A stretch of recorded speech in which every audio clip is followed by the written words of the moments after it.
The black Bentley Continental rolled to a stop 3 houses away from the Pacific Palisades estate Marcus Chen called home. At 38, the venture capitalist had built a reputation for perfect timing in business, but today his early arrival was pure instinct. Something about his wife Amanda's voice during their last call had felt wrong, rehearsed, like she was reading from a script written by someone else. 6 months of marriage to Amanda Whitmore had been a whirlwind of charity galas and society pages. The daughter of old-money Connecticut aristocracy, she had seemed genuinely moved when Marcus shared his story of being raised by a single father who worked 3 jobs to put him through MIT. Thomas Chen wasn't his biological father. He was a 63-year-old black mechanic from Oakland who had found Marcus abandoned at a bus station when he was 7 years old and decided that this scared Asian kid deserved better than the system could offer. Marcus cut the engine and sat in silence, watching his minimalist glass and steel mansion shimmer in the afternoon sun. He had left for Singapore 2 weeks ago to close a $200 million fund. The deal had wrapped up early, and instead of calling ahead, something made him want to surprise Amanda. Now, parked in the shadow of his neighbor's hedges, that instinct felt less like romance and more like survival. The sound of raised voices carried across the manicured lawn. Marcus stepped out of the car, his Italian loafers silent on the cobblestone driveway as he approached the side entrance that led to the service wing. A wing that shouldn't have anyone in it because they didn't employ live-in staff. Amanda had insisted they didn't need help, that she enjoyed managing their home personally. That was the first lie Marcus was about to uncover. Through the floor-to-ceiling windows, he saw his father. Thomas Chen stood in what should have been a guest suite but looked more like servant quarters. The man who had taught Marcus everything about dignity and hard work was wearing a maintenance uniform, holding a mop bucket with hands that trembled slightly from early-onset arthritis. And standing over him, her perfectly manicured finger pointed like a weapon, was Amanda. "I've told you 3 times already. The marble in the master bathroom needs to be spotless before Mr. Chen returns." Her voice carried the sharp edge of someone who had never been told no in her entire privileged life. "Do you understand English, or do I need to speak slower?" Marcus felt his world tilt on its axis. His father, the man who had worked as a mechanic during the day and a security guard at night to afford Marcus's computer science camps, was being treated like incompetent help in the house Marcus had bought to honor that sacrifice. "I understand just fine, ma'am." Thomas's voice was quiet, measured, the same tone he used when Marcus was young and needed to learn patience. "I'll get it done right away." "You better." Amanda turned away, her blonde hair catching the light like spun gold. "And Thomas, remember what we discussed. When Marcus calls tonight, you'll tell him you're visiting your sister in Portland, not that you're here, not that you've been here for 3 months. Do you understand the consequences if you don't?" "Yes, ma'am, I understand." Marcus's hand found the doorframe to steady himself. 3 months. His father had been living in his house, treated as hired help for 3 months, and he had known nothing about it. Every time he called home, Amanda had been cheerful, supportive, asking about his deals and his travel. Every time he called his father's old apartment in Oakland, the number went to voicemail with Thomas's voice saying he was visiting family. It had all been orchestrated. A performance designed to keep Marcus in the dark while his wife systematically humiliated the man who had saved his life. Marcus quietly retreated to his car and pulled out his phone.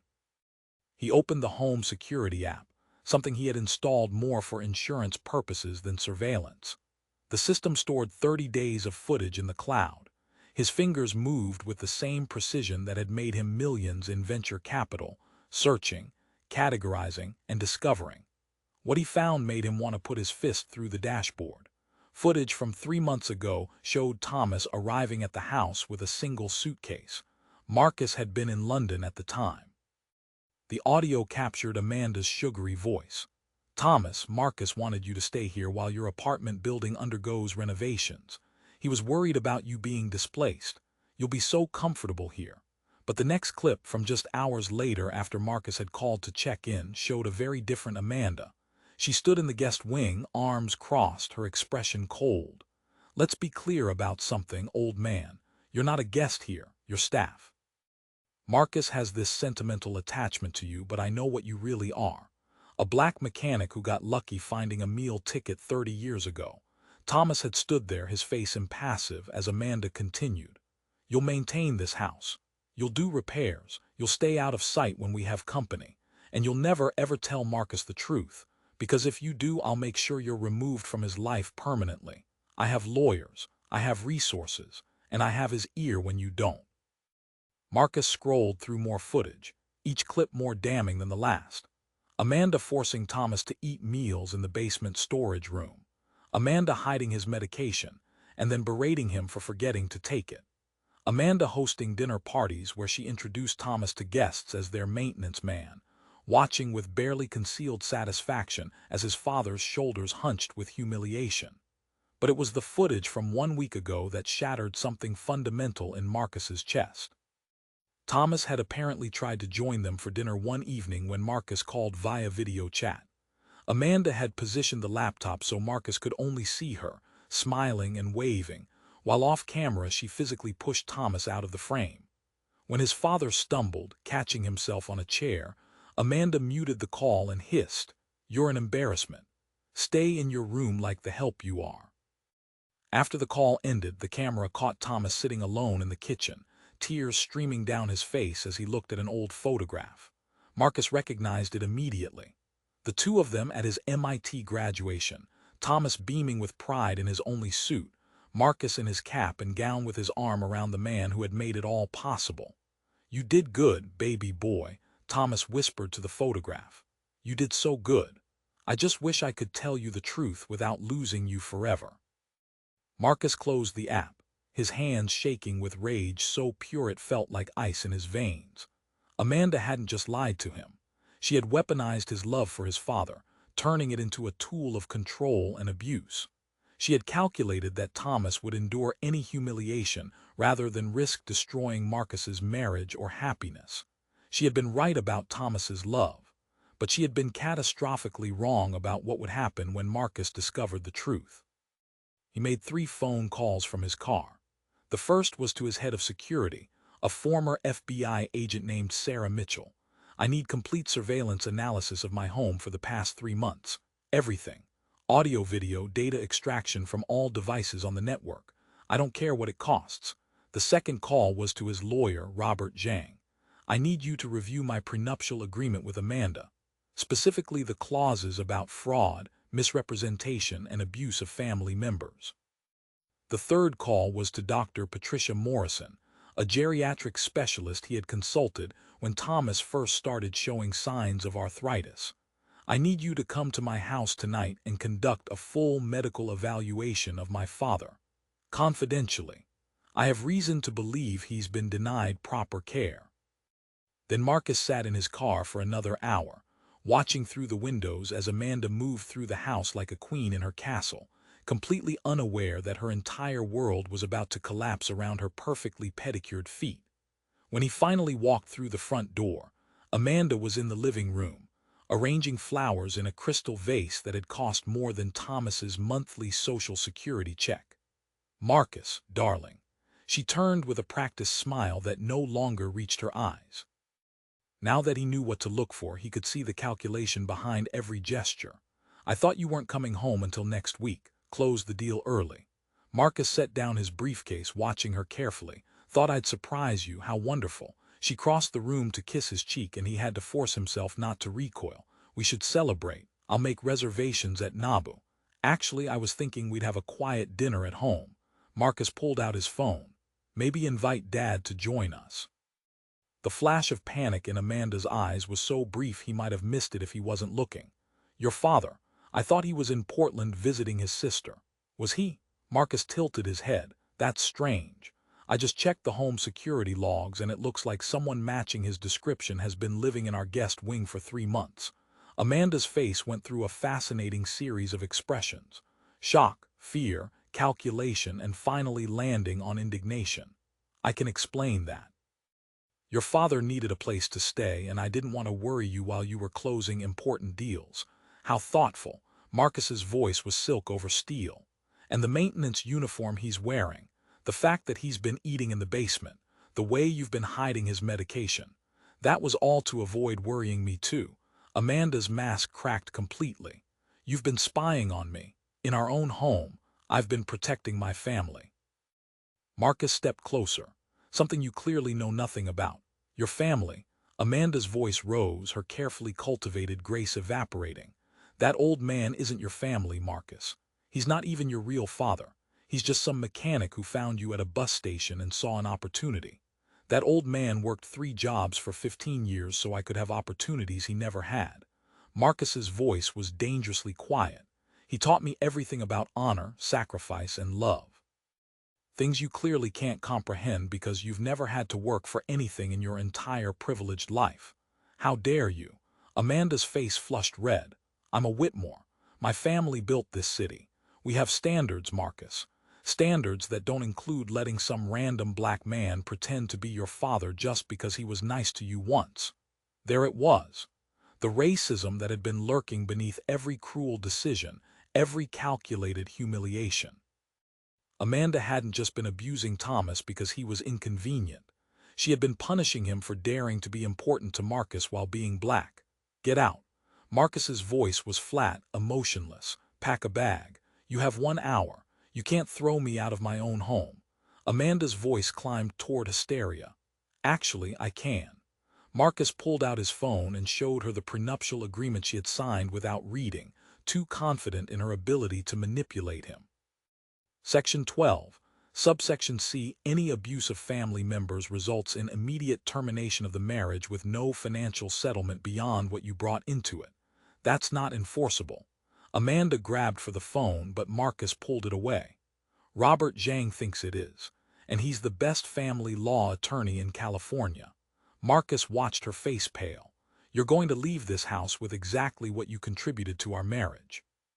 Which, if I recall correctly, was a trust fund your father controls and a collection of designer handbags. Marcus, please. Amanda's voice shifted to pleading. We can work this out. I'll apologize to Thomas. We'll go to counseling. I'll change. The time to change was before you spent 3 months systematically abusing a 63-year-old man with arthritis. Marcus opened the security app and started playing footage on his phone. Before you forced him to hide his own existence in a house I bought to honor his sacrifices. Amanda watched the videos, her face cycling through denial, anger, and finally calculation. If you divorce me over this, I'll tell everyone you're unstable, that you chose some random black man over your own wife. Society will crucify you. Society can try. Marcus smiled coldly. But I have video evidence of elder abuse, racial discrimination, and fraud. TMZ is going to love this story. Wealthy socialite tortures elderly black father of tech investor. I can see the headlines now. You wouldn't. Amanda's voice was barely a whisper. Watch me. Marcus pulled out a tablet and showed her an email draft addressed to multiple media outlets. I've already prepared the press release, complete with footage, medical records showing Dad's deteriorating health under your care, and testimony from Dr. Morrison about the medication you've been hiding. Amanda collapsed onto the designer sofa she had insisted they buy. This will ruin me, my family, my friends, everything. You should have thought about that before you turned my father into your personal victim. Marcus checked his watch. You now have 55 minutes to pack and leave. Where am I supposed to go? Back to Connecticut. Back to your parents' estate. Back to anywhere that isn't my house or my life. Marcus turned toward the hallway. And Amanda, if you try to contact my father, if you try to spin this story, if you do anything except disappear quietly, I will release everything to the press. Every video, every audio recording, every racist text message you sent to your friends about how embarrassing it was that I had a black father. I never. Amanda started, but Marcus cut her off. I have your phone records too. Sarah Mitchell is very thorough. Marcus showed her screenshots of text messages to her friends. Can you believe Marcus still calls that mechanic Dad? It's so embarrassing. I'm slowly working on distancing them. Another few months and I'll have convinced Marcus to put him in a home. Amanda's face crumbled completely. I was trying to help you, to elevate you. You have so much potential, Marcus, but that man holds you back. People talk. They judge. Let them talk. Marcus's voice was hard. "I'd rather be judged for honoring the man who raised me than praised for abandoning him to please racists like you." He left her sobbing on the couch and walked to the guest wing. Thomas was sitting on the narrow bed, still in his maintenance uniform, staring at that same photograph from MIT graduation. "Dad." Marcus's voice cracked on the word. Thomas looked up, and the relief and shame warring on his face broke Marcus's heart all over again. "Baby boy, I'm so sorry. I should have told you, but she said she'd make you choose, and I couldn't risk losing you. You're never going to lose me." Marcus sat beside his father, putting his arm around shoulders that had carried so much weight for so long. "Never. I don't care what anyone says or thinks. You're my father, the only one who matters. She told me I was an embarrassment, that I didn't belong in your new life." Thomas's voice was small, defeated in a way Marcus had never heard before. Maybe she was right. She was wrong about everything. Marcus pulled his father into a tight embrace. "You belong anywhere I am. This house, my life, my success, none of it means anything if you're not part of it." They sat together in silence for a long moment, Marcus feeling his father's shoulders shake with suppressed sobs. 30 years of unconditional love, of sacrifice, of showing up every single day, and Amanda had tried to erase it all in 3 months of calculated cruelty. "I'm divorcing her," Marcus said quietly. "And I'm making sure everyone knows exactly why. You don't have to do that, baby. I know how much you loved her. I thought I loved her." Marcus pulled back to look his father in the eye, "But I didn't know who she really was. The woman I loved wouldn't have done this to you, to us. What are you going to do? First, we're getting you a full medical evaluation. Then we're moving you into the master suite on the 2nd floor, the one with the view of the ocean." Marcus stood up, pulling his father with him.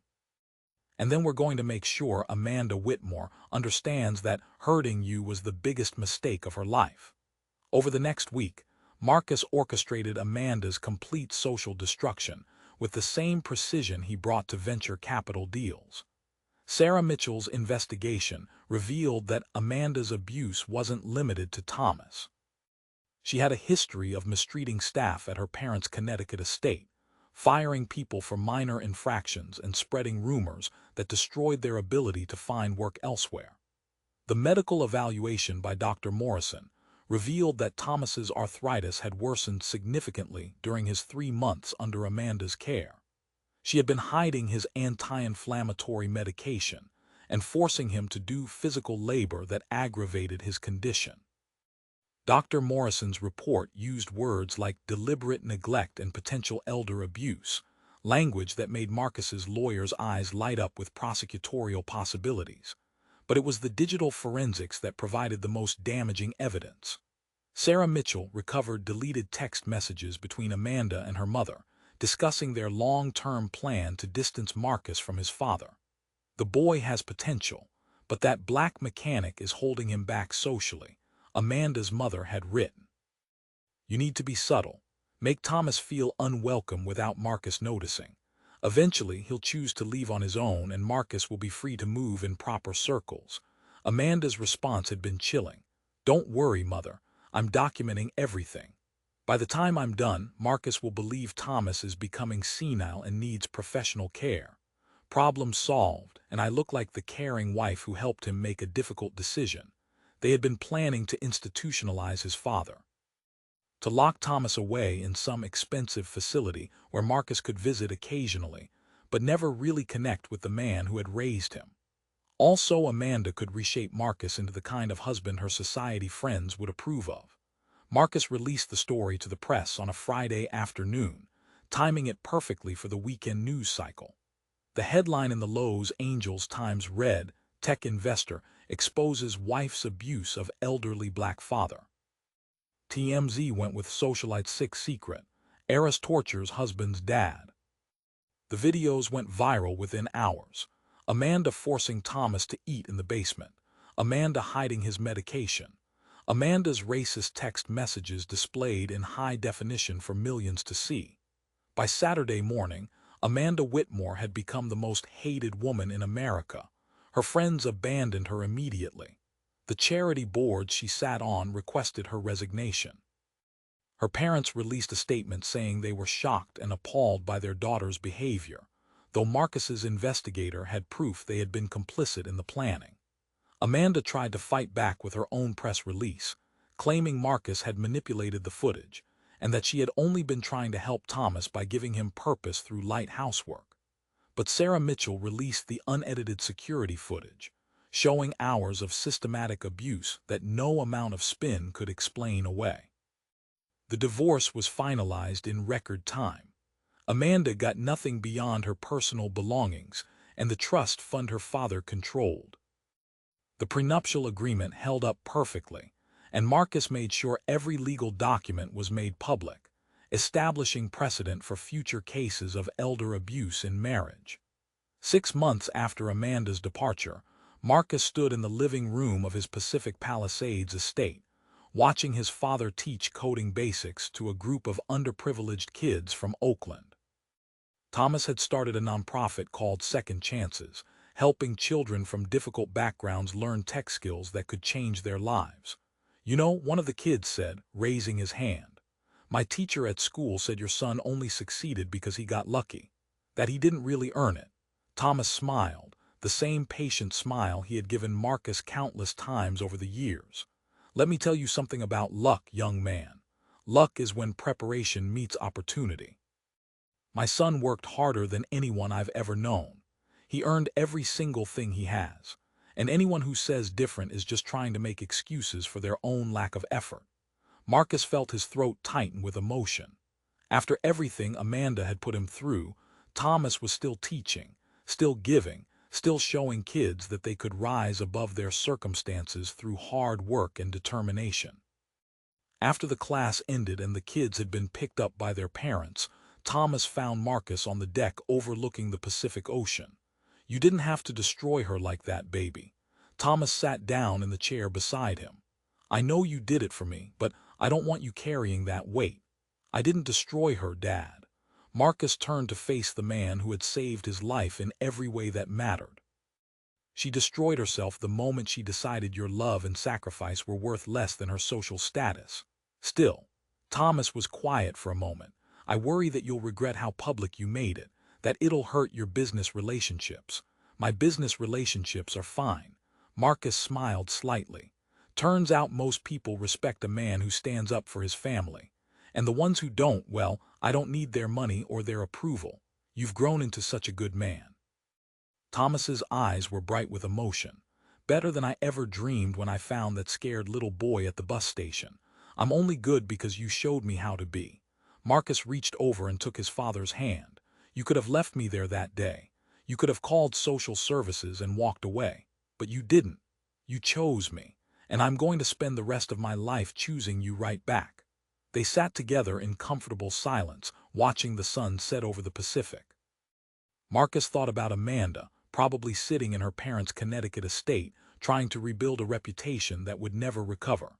He felt no satisfaction in her downfall, only the quiet certainty that justice had been served. His phone buzzed with a text from his publicist. "The Second Chances nonprofit has received $5 million in donations this week. People are inspired by Thomas's story. They want to help." Marcus showed the message to his father, who read it with tears streaming down his face. "All those years," Thomas whispered, "all those years I worked 3 jobs wondering if I was doing enough, if I was giving you what you needed, and now look. We're helping hundreds of kids just like you were. You gave me everything, Dad." Marcus's voice was thick with emotion. "And now we get to give it back, together." The story of Marcus Chen and Thomas Chen became a cultural touchstone. Universities used it in ethics classes. Family law attorneys cited the case as precedent for elder abuse protection. And most importantly, it started conversations about the many forms family can take, and the importance of honoring the people who choose to love us when biology doesn't. Amanda Whitmore faded into obscurity, last seen working at her father's real estate company in Connecticut, far from the spotlight she had once craved. Her name became synonymous with the worst kind of privilege, the kind that mistakes cruelty for superiority and mistakes love for weakness. But Marcus and Thomas thrived. The Second Chances nonprofit expanded to 5 cities. Thomas became a sought-after speaker on adoption, family, and overcoming prejudice. And Marcus continued building his venture capital empire, now with an explicit focus on funding companies led by people from underrepresented backgrounds. 1 year after the divorce, a journalist from Forbes asked Marcus if he regretted how publicly he had handled Amanda's abuse. "Not for a second," Marcus replied. "My father spent 3 months being humiliated in silence because he loved me too much to risk our relationship. The least I could do was make sure the whole world knew that his love, his sacrifice, and his dignity were worth more than any amount of money or social status. And what would you say to other people in similar situations?" The journalist asked. "People who discover their partners are abusing family members. I'd say that protecting the people who protected you isn't just a responsibility. It's a privilege." Marcus looked at his father, who was sitting nearby, beaming with pride. "My dad taught me that family isn't about blood. It's about showing up. It's about sacrifice. It's about choosing each other every single day. And when someone threatens that, you don't negotiate. You don't compromise. You fight with everything you have." The article ran with a photo of Marcus and Thomas standing together on the deck of the Pacific Palisades estate, the ocean stretching out behind them like a promise of endless possibility. The caption read, "Tech investor and his father prove that love transcends biology." Marcus framed that article and hung it in Thomas's room, right next to the old photograph from his MIT graduation. Two moments, 30 years apart, that told the same story. A black mechanic and an Asian kid who found each other when the world had given up on both of them and built a family that no amount of prejudice or cruelty could destroy. And every night, when Marcus walked past that frame on his way to bed, he remembered what his father had taught him all those years ago. That true strength isn't about having money or power. It's about knowing exactly when and how to use them to protect the people who matter most. Amanda had bet everything on Marcus choosing status over substance, privilege over principle, comfort over character. She had lost that bet so completely that her name became a cautionary tale. But Thomas and Marcus won something far more valuable than any legal victory. They proved that when you build a family on love instead of biology, on sacrifice instead of obligation, on choice instead of chance, you create something unbreakable. And that, Marcus thought as he watched his father teach another class of eager students, was the only victory that truly mattered.